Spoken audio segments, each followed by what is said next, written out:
So let's make a collection. Let me just show you what that looks like. So under my home is where I'm going to create a new collection.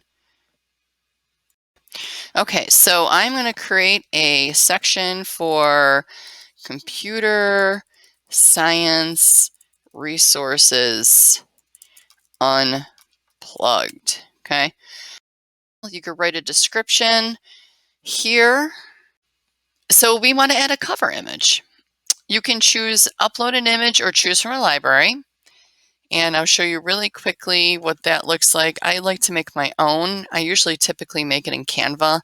So I can go in and pick one of these items and that will become my cover.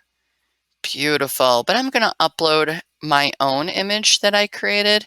So I'm going to edit, upload image, and here we go.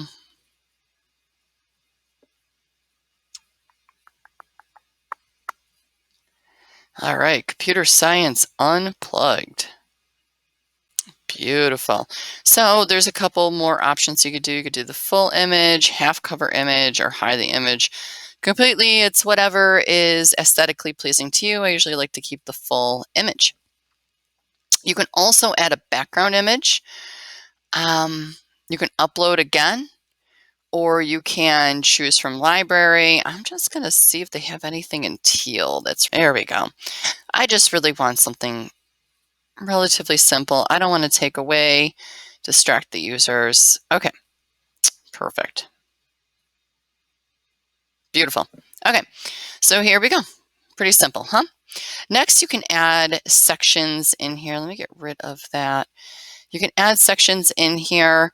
You'll notice that in some of my Wakelets, let me save and exit just to show you. You could always go back and edit at any time. As you'll notice in some of my Wakelets, for example, Beyond the Hour Code, let's look at that one. You will see that I have it all sectioned off. Hour of code, I gave a couple of resources, and you see that text also. That's by adding text. But let's go back to my home. Okay, perfect. I have it set up in alphabetical order in my home so I can see where everything is. I just clicked edit.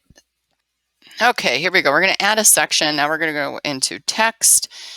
And let me scroll down. We're going to add pre-K through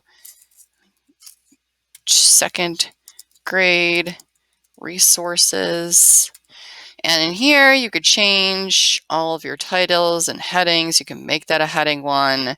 You could underline, you could bold. You could make this definitely stand out a lot more. You can add links right in here, bullet points. Wonderful. Okay, so once you have all your text in for the compact view, now's a great time for me to show you what the different views do look like, but let me just add one resource that's in here. Let me add this from code.org. It's an awesome unplugged activity that you could do with your students. So, okay, so we're all set. And now we can view this in a variety of ways. So here's the compact view. The media view is the one that I tend to like.